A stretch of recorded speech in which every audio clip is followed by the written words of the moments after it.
আসসালামু আলাইকুম রহমতুল্লাহি ওবরাকাতুহ। আলহামদুলিল্লাহি ওয়াহদা ওয়াসসালাতু ওয়াসসালামু আলা মান লা নাবিয়্যা বা'দা ওয়া আলা আলিহি ওয়া সাহবিহি ওয়া মাওয়ালা। শারা'a লাকুম মিনাদ-দীন 13 নম্বর আয়াত, সূরা শুরার 13 নম্বর আয়াত। এই আয়াতটাও গুরুত্বপূর্ণ আয়াত, এটা একটু ভালো করে বুঝবেন। শারা'a লাকুম মিনাদ-দীন, তিনি তোমাদের জন্য দ্বীনের ব্যাপারে একটা শরীয়ত নির্ধারণ করেছেন। শারা'a লাকুম, তিনি তোমাদের জন্য শরীয়ত, একটা শরিয়া নির্ধারণ করেছেন। শরিয়া, এই শরিয়াটা গুরুত্বপূর্ণ। শরিয়া মানে নেওয়া কি? ফরজে আইন, ফরজে কিফায়াও না, ফরজে আইন। কেউ যদি বলে আমি শরিয়া মানি না, শেষ। শারা'a লাকুম, আল্লাহ পাক বলেন তোমাদের জন্য আমি কি করছি? শরীয়ত নির্ধারণ করছি। অন্য আয়াতে আল্লাহ পাক আরো স্পষ্ট করে বলছেন, লিকুল্লিন জাআলনা মিনকুম শিরআতাও ওয়া মিনহাজা, আমি তোমাদের প্রত্যেকের জন্য একটা শরীয়ত এবং একটা মানহাজ নির্ধারণ করছি। তাইলে কেউ যদি কয় না রে ভাই আমি এখন শরীয়তে নাই, মারেফতে আছি, ঈমান নাই, যদি কয় আমি এখন শরীয়তে নাই, আমি কিসে আছি? মারেফতে আছি, তরিকতে আছি, হাকিকতে আছি, তো ঈমানে নাই, শরীয়তে নাই, এই কথা যে বলবে ঈমান নাই, সে কাফের হয়ে যাবে। সে যত কিছুতে থাকুক, মারেফতে থাকুক, হাকিকতে থাকুক, তরিকতে থাকুক, যদি সে শরীয়তে না থাকে, যদি কয় যে ঢোলবাদ্য শরীয়তে জায়েজ নাই কিন্তু মারেফতে জায়েজ, ঈমান নাই। মারেফতে আলাদা কোনো বিধান, শরীয়তের বাইরে কোনো বিধান যদি কেউ আছে মনে করে, সে কাফের হয়ে যাবে, ঈমান নেই। তাহলে ঢোলবাদ্য, গান বাজনা, এটা শরীয়তে হোক যেটাতে হোক মুমিনের জন্য হারাম। কেউ যদি এটাকে অন্য কায়দা দিয়ে জায়েজ করে, তখন সেটা কি হয়ে যাবে? ঈমান চলে যাবে, সে কাফের হয়ে যাবে। এই জন্য ইসলাম নির্ধারণ করেছে মুমিনের জন্য শরিয়া। এজন্য মুমিন প্রত্যেকটি কাজে শরিয়া খুঁজবে, শরিয়া খুঁজবে। এজন্য আপনার এই যে এই ইসলামী অর্থনৈতিক ব্যবস্থাপনা, এটার জন্য আওফি নির্ধারণ করে দিছে যে কোনো একটা প্রতিষ্ঠান যদি চায় যে সে ইসলামী শরিয়া অনুযায়ী চলবে, তার একটা পৃথক স্বতন্ত্র শক্তিশালী শরিয়া সুপারভাইজারি কমিটি থাকতে হবে।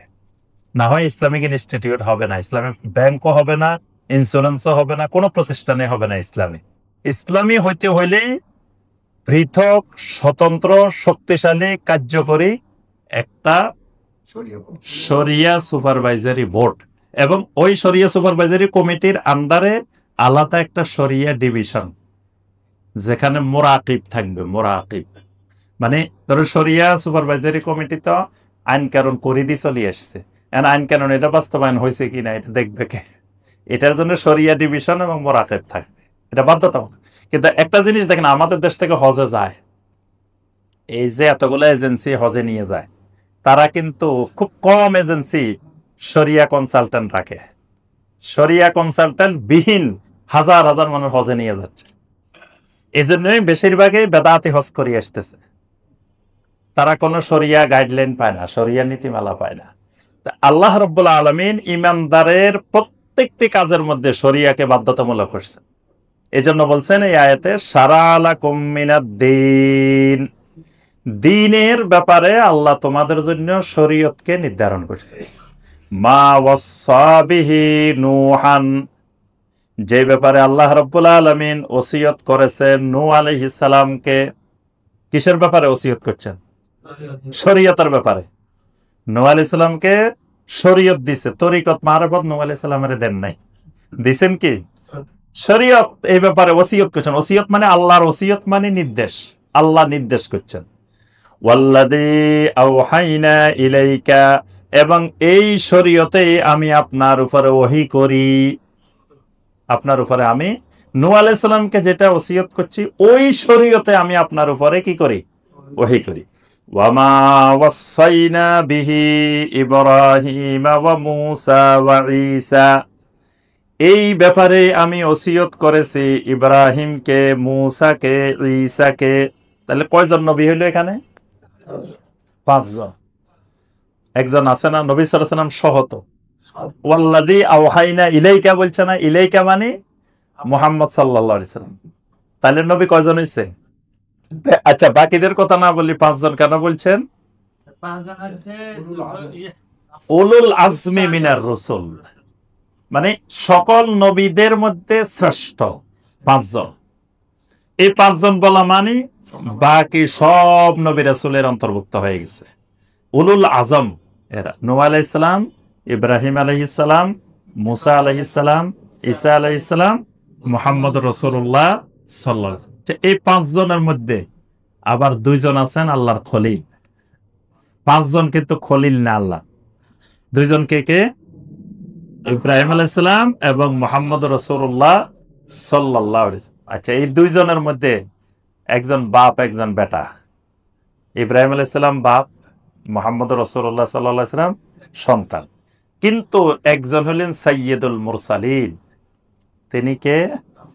মুহাম্মদ রাসূলুল্লাহ সাল্লাল্লাহু আলাইহি ওয়াসাল্লাম। আচ্ছা, এই 5 জনকে আল্লাহ রাব্বুল আলামিন এই দ্বীনের শরিয়ার ব্যাপারে নির্দেশ দিয়ে বলেছেন আন আকিমুদ্দিন, তোমরা দ্বীন কায়েম করো, কায়েম রাখো। আকিমু মানে দুইটাই, কায়েম করো, কায়েম রাখো। ওয়ালা তাতাফাররাকু ফীহ, আর এই দ্বীনের ব্যাপারে পরস্পরে বিচ্ছিন্ন হইও না। তাহলে এখানে গুরুত্বপূর্ণ বিষয়, সব নবীদেরকে আল্লাহ পাক নির্দেশ দিয়েছেন কি? আন আকিমুদ্দিন। আচ্ছা, তা আকিমুদ্দিন বোঝার আগে আর একটা জিনিস বুঝতে হবে, আকিমুস সালাহ। আকিমুদ্দিন বোঝার আগে বুঝতে হবে কি? আকিমুস সালাহ। কোরআনে কিন্তু এটা 13 নম্বর আয়াত, সূরা আশ-শূরার 13 নম্বর। হ্যাঁ, এই জন্য আয়াতটা খুব ভালো করে বুঝতে হবে এবং এটা তাফসীর ইবনে কাসিরে আরো ভালো করে দেখে নেবেন। আচ্ছা, আকিমুদ্দিন বোঝার আগে বুঝতে হবে আকিমুস সালাহ। আকিমুস সালাহ বুঝলে আকিমুদ্দিন বোঝা সহজ। আকিমুস সালাহ, সালাতকে আল্লাহ পাক কি করতে বলছেন? কায়েম করতে বলছেন। এবং সালাত কায়েম করাটা ইসলামের 5টি রোকনের দ্বিতীয় রোকন। তো সালাত কায়েম মানে কি? সালাত কায়েম মানে হলো যে সালাতের যত ফরজ আছে, সালাতের যত ওয়াজিব আছে, সালাতের যত সুন্নত আছে, তারপরে সালাতের ওয়াক্ত অনুযায়ী, তারপরে জামাতের সাথে, তারপরে ফরজের পরে সুন্নত নফল সহকারে, এইভাবে সালাত আদায় করার নাম সালাত কায়েম। তার অর্থ কি বুঝলেন এখানে? মানে সালাত সংশ্লিষ্ট যতগুলো বিষয় আছে, সবগুলা বিষয় যদি পরিপূর্ণরূপে কেউ পালন করে, তখন এই সালাতটা হয়ে যায় কি? কায়েম। তাহলে এর ভিতরে ফরজ, ওয়াজিব, সুন্নত সবগুলো অন্তর্ভুক্ত এবং ওয়াক্তের দিকে খেয়াল রাখতে হবে, জামাতের দিকে খেয়াল রাখতে হবে। আবার শুধু ফরজ আদায় করে দৌড় দিলাম, সুন্নত নফল কিছু পড়লাম না, তাও কিন্তু কায়েম হয়নি। এটাই হলো মুফাসসিরিন ইকরামের সংজ্ঞা, সালাত কায়েমের সংজ্ঞা। তাহলে সালাত সংশ্লিষ্ট যতগুলো হুকুম আহকাম আছে সবগুলো পালন করলে সেটা হয় সালাত কায়েম। তাহলে দ্বীন সংশ্লিষ্ট যতগুলো বিষয় আছে এই সবগুলো বিষয় পালন করলে দ্বীন হয় কায়েম। কি এই বিষয়, এই কথাটা বুঝছেন? মানে সালাতের মধ্যে ফরজ, ওয়াজিব, সুন্নত যা যা আছে সব পালন করলে কি হয়? সালাত কায়েম হয়। তাহলে দ্বীনের মধ্যে যত বিষয় আছে, দ্বীনের মধ্যে ফরজ আছে। দ্বীন মানে কি? এজন্য আকিমুদ্দিন বুঝতে হইলে আগে বুঝতে হবে কি? দ্বীন না। আকিমুস সালাহ বুঝলে আকিমু বুঝলেন, কায়েম করতে বুঝলেন। কায়েমটা কি জিনিস এটা বুঝতে হইলে আকিমুস সালাহ বুঝতে হবে। আকিমুস সালাহ বুঝলে আকিমুদ্দিনও বোঝা সহজ। এখন আসেন আকিমুদ্দিন বুঝতে হলে আবার দ্বীন বুঝতে হবে। দ্বীন কাকে বলে? দ্বীন কি জিনিস? দ্বীনটা হলো ইসলাম, ঈমান, ইহসান। সংক্ষিপ্ত কথা,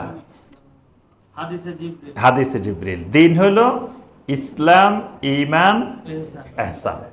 এই জিবরিল আলাইহিস সালাম আসি নবী সাল্লাল্লাহু আলাইহি ওয়াসাল্লামকে 3টা বিষয় প্রশ্ন করছেন, ইসলাম কি, ঈমান কি, ইহসান কি। নবী সাল্লাল্লাহু আলাইহি ওয়াসাল্লাম 3টার জবাব দিয়েছেন। জিবরিল আলাইহিস সালাম আবার সত্যায়ন করছেন, করার পরে জিবরিল আলাইহিস সালাম চলে গেছেন। নবী সাল্লাল্লাহু আলাইহি ওয়াসাল্লাম সাহাবীদেরকে জিজ্ঞাসা করছেন, তোমরা কি চিনো যিনি আসছিলেন আমাকে প্রশ্ন করছিলেন উনি কে? সাহাবায়ে কেরাম কি বলছেন? আল্লাহু ওয়া রাসূলুহু আলাম, আল্লাহ এবং আল্লাহর রাসূল ভালো জানেন। তখন নবী সাল্লাল্লাহু আলাইহি ওয়াসাল্লাম উত্তরে কি বলছেন? ওয়া আখুকুম জিবরিল, যিনি আসছিলেন উনি তো তোমাদের ভাই জিবরাইল। কি জন্য আসছিলেন? আতাকুম ইউআল্লিমুকুম দীনাকুম, তিনি এসেছিলেন তোমাদেরকে তোমাদের দ্বীন শিখিয়ে দেওয়ার জন্য, তোমাদেরকে তোমাদের দ্বীন শিখানোর জন্য আসছে। এখানে দ্বীনের সংজ্ঞা চলে আসছে, মানে জিবরিল আলাইহিস সালাম যেটা শিখাই দিয়ে গেছে সাহাবীদেরকে, এটার নাম হলো কি? এটার নাম দ্বীন। ইসলাম, ঈমান, ইহসান, এই তিনটার সমন্বয়ে আল্লাহর দ্বীন। এই তিনটার সমন্বয়ে আল্লাহর দ্বীন। আচ্ছা, এবার আরো গভীরে যাইতে হবে। এটার বিশ্লেষণ অনেক, আমরা সংক্ষেপে কয়েকটা পয়েন্ট বললে বুঝে যাবেন ভালো করে। ইসলাম, ঈমান, ইহসান। ইসলামের রোকন কয়টা? 5টা। 1 নম্বর কি? জি, কালেমা না, 1 নম্বর শাহাদা। 1 নম্বর হইল শাহাদা, 2 নম্বর সালাত, 3 নম্বর যাকাত, 4 নম্বর সিয়াম, 5 নম্বর হজ। আচ্ছা, এই 5টার মধ্যে আকীদার বিষয় কয়টা, আমলের বিষয় কয়টা? আকীদার বিষয় একটা, শাহাদা। বাকি 4টা কি? আমল। তাহলে এখানে আমরা একটা পাইছি আকীদা, 4টা পাইছি কি? বাকি 4টার সাথেও আকীদার সম্পর্ক আছে, তাও বাকিটা মোটামুটি আমলের দিকে বেশি, আকীদার বিষয় কম। কিন্তু ওই 1 নম্বরটা পুরাটাই আকীদা।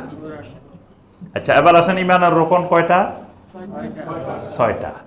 আচ্ছা, 6টার মধ্যে আকীদার বিষয় কয়টা আর আমলের বিষয় কয়টা?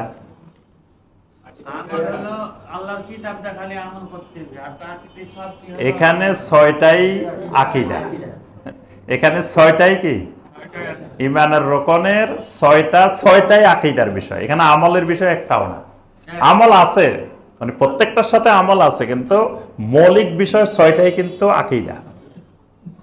আকীদার মধ্যে তো আমল অন্তর্ভুক্ত আছে, প্রত্যেকটা আমলের সাথে আকীদা আছে, আকীদার সাথে আমল আছে। আমলবিহীন আকীদা নাই, আকীদাবিহীন আমল নাই, প্রত্যেকটার সাথে আছে। কিন্তু এই 6টাই মূলত আকীদার সাথে সম্পর্কিত। তাহলে 6টা রোকন, 5টা রোকন, ইসলাম আর ঈমানে কয়টা রোকন পাইছেন? 11টার মধ্যে এবার বলেন দেখি, আকীদা কয়টা পাইছেন, আমল কয়টা পাইছেন? 7টা আকীদা পাইছেন, 4টা কি পাইছেন? আচ্ছা, এবার আসেন আরো 2টা। ইহসানের রোকন কয়টা? 2টা। কেউ বলছেন একটা, কেউ বলছেন 2টা। আচ্ছা, আমরা ধরে নিই 2টা। একটা মুশাহাদা আর একটা মুরাকাবা। ইহসানের রোকন হলো 2টা, একটা মুশাহাদা, একটা মুশাহাদা মানে আমার ভিতরে যদি এইরকম অনুভূতি জাগ্রত হয় যে আমি আল্লাহকে দেখতেছি, এটা মুশাহাদা। এইরকম অনুভূতি এখনো হয় নাই, তাহলে এইরকম অনুভূতি যদি হয় আল্লাহ আমাকে দেখতেছে, এটা হলো কি? মুরাকাবা। এই 2টা হলো ইহসানের রোকন। আচ্ছা, এই 2টা রোকন কি আমল না আকীদা? 2টাই আকীদা।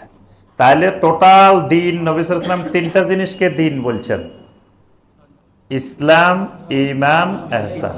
3টা মোট রোকন পাইলাম কয়টা? জি, 13টা রোকন পাইছি। 13টার মধ্যে আকীদা কয়টা, আমল কয়টা? জি, 9টা আকীদা, 4টা আমল। এবার বলেন দেখি যে কয় ভাগের কয় ভাগ, কত পার্সেন্ট আকীদা, কত পার্সেন্ট আমল? অঙ্ক বাহির করি ফেলা কঠিন নাকি? যদি 8 আর 4 হইতো সহজে বাহির করা যাইতো, 9 আর 4 এটা একটু কঠিন আছে। তাহলে 13র মধ্যে 9 হলো আকীদা, 9টা আকীদা, 4টা কি? আমল। তো প্রায় আপনার 3 ভাগের 2 ভাগের বেশি, প্রায় 70% কিন্তু আকীদা, প্রায় 70% কি আকীদা, আর 40% আমল, 30% আমল। তাহলে দেখেন দ্বীনের মধ্যে আকীদার গুরুত্ব কত পার্সেন্ট, আমলের গুরুত্ব কত পার্সেন্ট।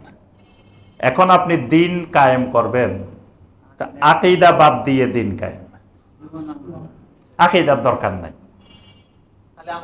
খালি আমল, আকীদা বাদ, তাহলে কি দিন হইল? এটা দিন না।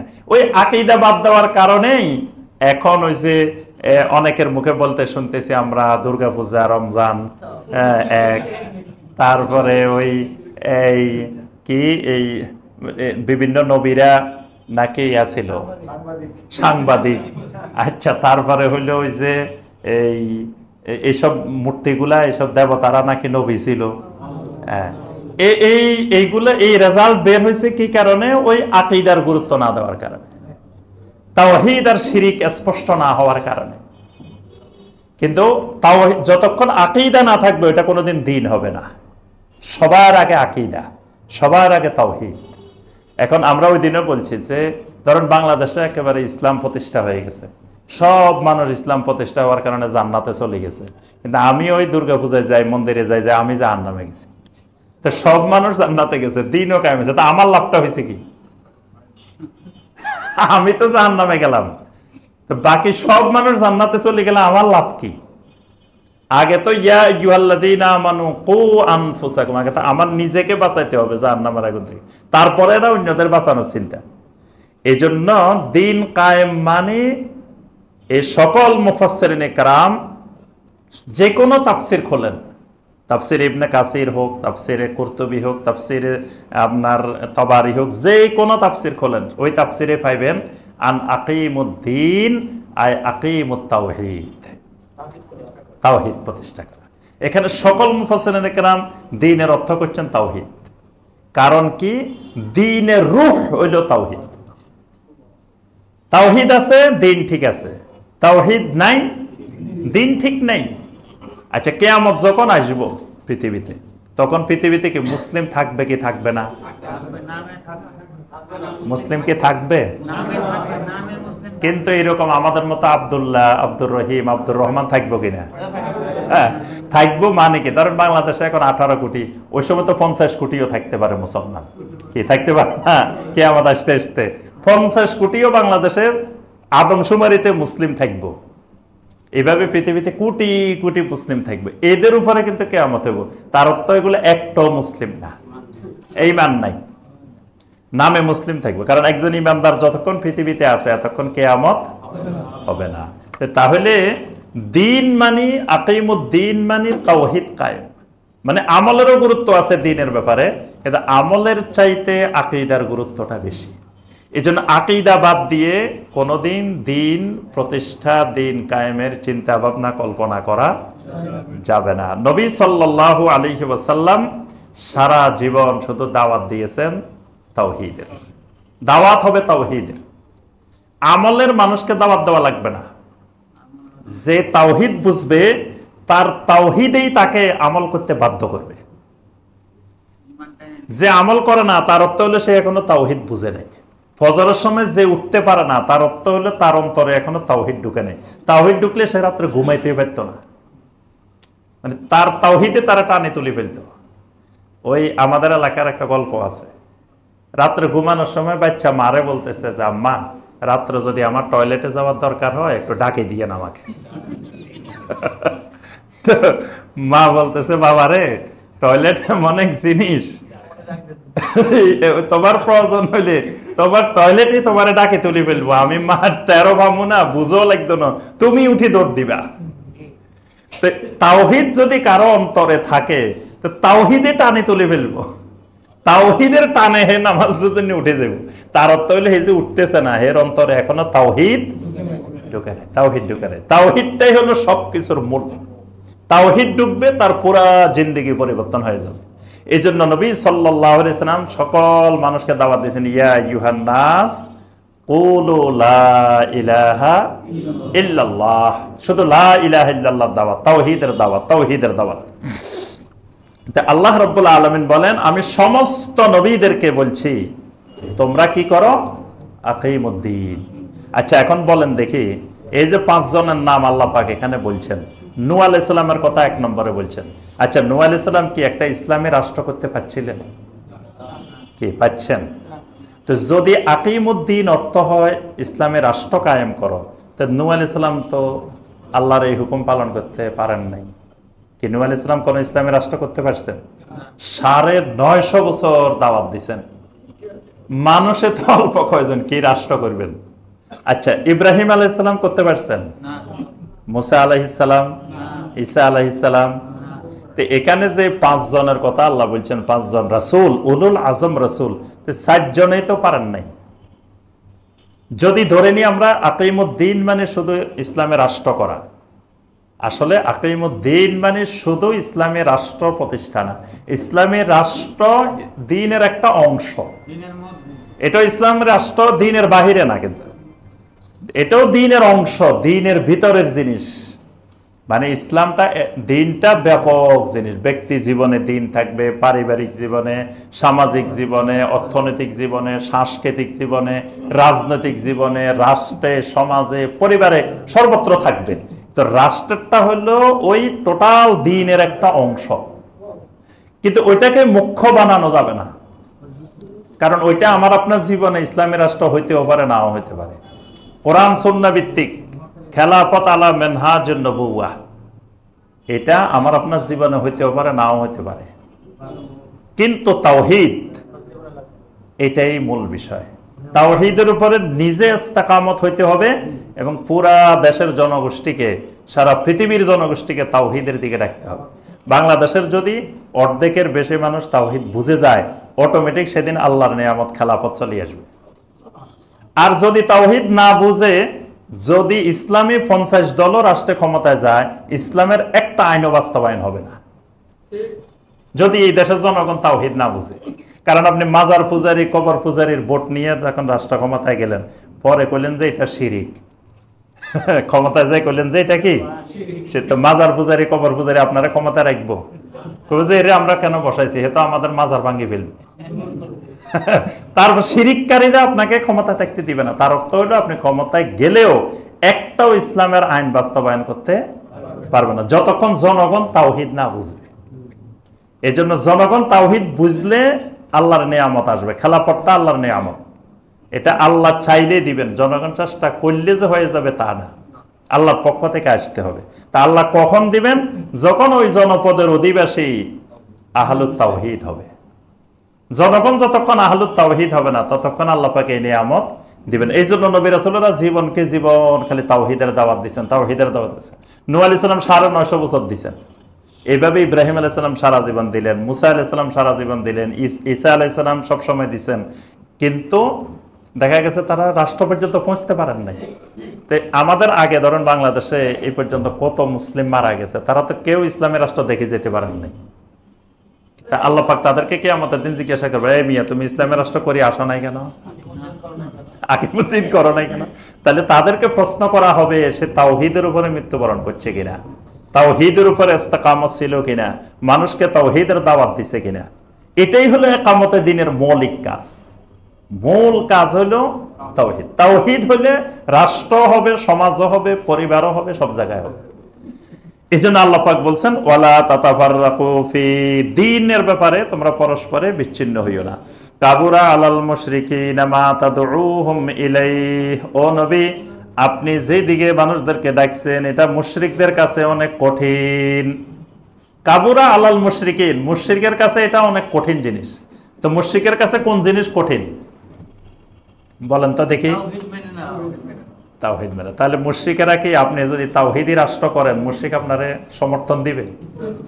মন্দিরে যায় যায় যতই বলেন, মুশরিক কখনো তাওহীদ পছন্দ, কোরআনে বারবার আল্লাহ বলেছেন ওয়ালাউ কারিহাল মুশরিকুন, মুশরিকেরা যতই অপছন্দ করুক না কেন। এখানে আল্লাহ পাক দেখেন সরাসরি বলেছেন কাবুরা আলাল মুশরিকিন, মুশরিকদের কাছে এটা কত কঠিন, অনেক কঠিন। মা তাদউহুম ইলাইহি, যেদিকে আপনি তাদেরকে দাওয়াত দিচ্ছেন। কোন দিকে দাওয়াত দিচ্ছেন? তাওহীদের দিকে। এই তাওহীদটা তাদের কাছে সবচেয়ে কঠিন।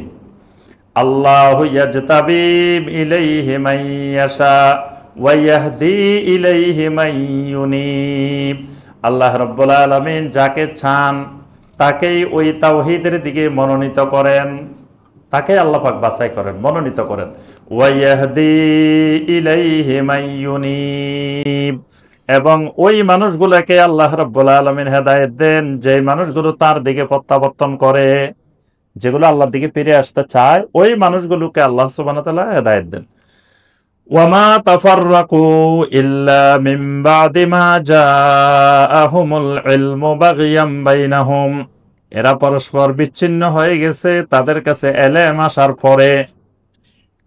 মানে এই ইহুদিরা, খ্রিস্টানেরা, এরা পরস্পর বিচ্ছিন্ন হয়েছে প্রকৃত এলেম এসে যাওয়ার পরে। তারা তো এরা যে না বুঝে চলে গেছে তা না, বুঝে শুনে তারা আপনার থেকে বিচ্ছিন্ন হয়েছে। কেন বিচ্ছিন্ন হয়েছে? বাগিয়াম বাইনাহুম, হিংসা তাদের ভিতরে, মানে প্রচন্ড হিংসা, প্রচন্ড বিদ্রোহ, বাগির কারণে তারা আপনার থেকে বিচ্ছিন্ন হয়ে গেছে। কিন্তু তারা জেনে বুঝে এলেম আসার পরে বিচ্ছিন্ন হয়েছে। ওয়ালাউলা কালিমাতুন সাবাকাত মির রাব্বিকা ইলা আজালিম মুসাম্মা। যদি আপনার রবের পক্ষ থেকে একটি কালেমা সুনির্দিষ্ট সময় পর্যন্ত নির্ধারিত না হইতো, লাকুদিয়া বাইনাহুম, তাহলে তাড়াতাড়ি অবশ্যই এই বিষয়ের ফয়সালা হয়ে যাইত। অর্থাৎ পৃথিবীটা কতদিন থাকবে, এই উম্মত কতদিন থাকবে, এটা আল্লাহ একটা নির্ধারিত সীমা ঠিক করে রাখছেন। এটা যদি আল্লাহ ঠিক করে না রাখতেন, তো এদের এই বিচ্ছিন্নতার কারণে, এই প্রতিহিংসার কারণে আল্লাহ ফয়সালা করে দিতেন। ফয়সালা মানে ধ্বংস করে দিতেন।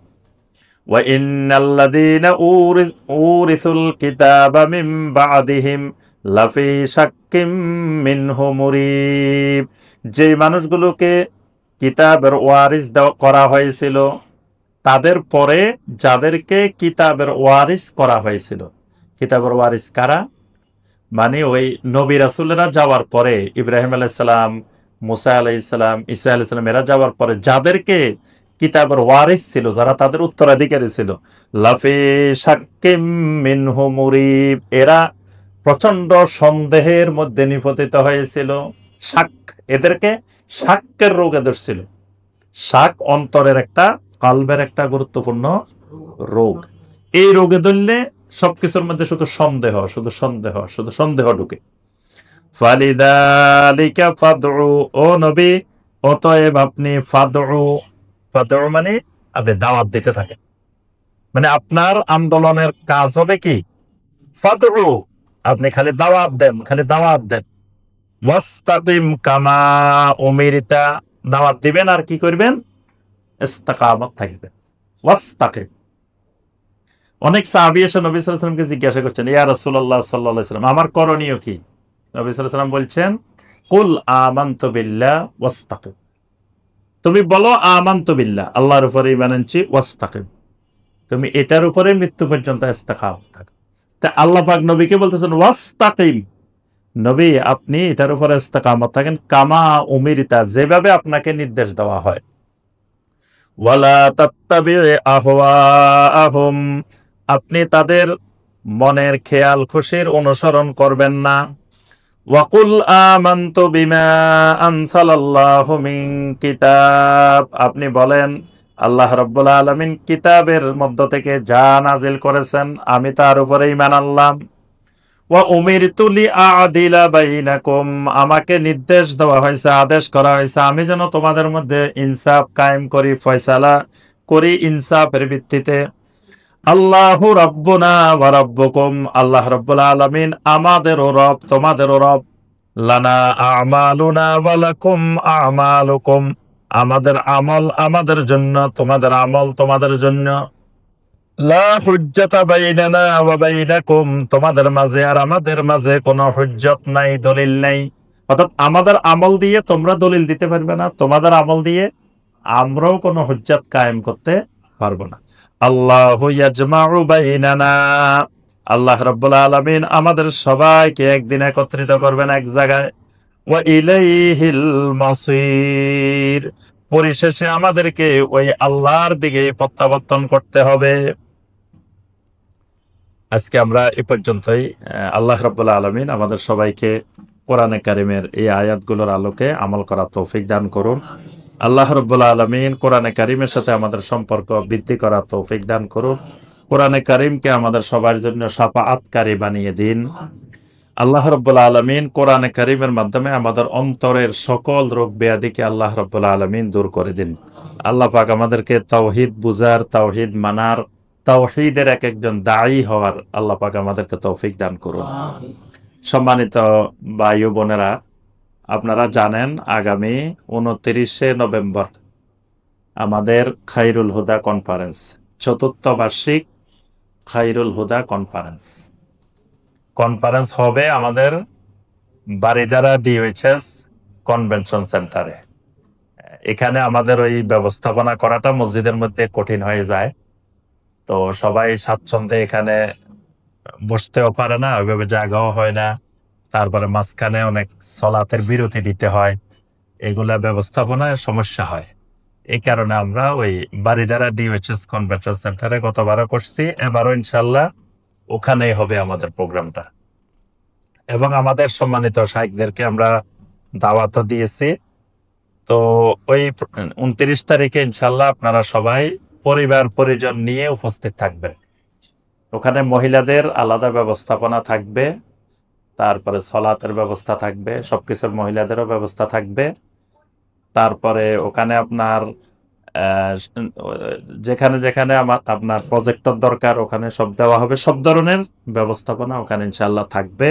এই জন্য পরিবার পরিজন নিয়ে ইনশাল্লাহ সেদিন চলে আসবেন বিকাল 3টা থেকে রাত 10টা পর্যন্ত। আর ওই দিন আমাদের তাফসিরুল কোরআন ফাউন্ডেশনের উদ্বোধনী অনুষ্ঠানও হবে।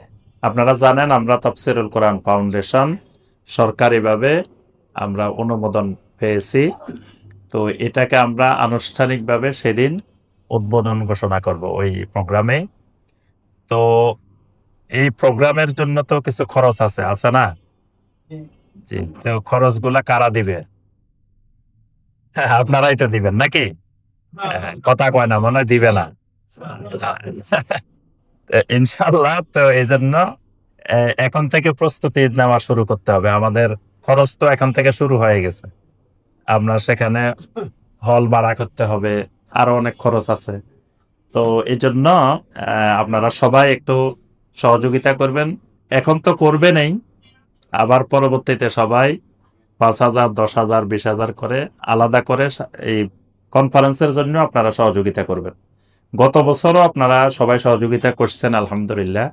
তো সবাই তো মনে আছে গত বছর কে কত দিছিলেন, এই বছর একটু বাড়াই দিবেন, কারণ সবকিছুর খরচ আগের থেকে এই বছর আমাদের খরচ বেশি হবে। এবং দেশে প্রবাসে যে সকল ভাই বোনেরা আমাদের এই আলোচনা শুনছেন তাদের কাছেও আমাদের তাফসিরুল কোরআন ফাউন্ডেশনের পক্ষ থেকে আহ্বান, এই খায়রুল হুদা আমাদের কনফারেন্সের জন্য আপনারা সর্বপ্রকার সহযোগিতা করবেন, দোয়া করবেন ইনশাআল্লাহ। আল্লাহ পাক আমাদেরকে তৌফিক দান। জি জি জি নির্দিষ্ট হয়ে গেছে।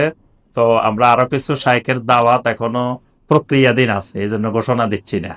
কয়েকজন শাইখের কনফার্ম হয়েছে, কয়েকজনের প্রক্রিয়াধীন আছে, এরপর আমরা ঘোষণা দিয়ে দিব ইনশাআল্লাহ।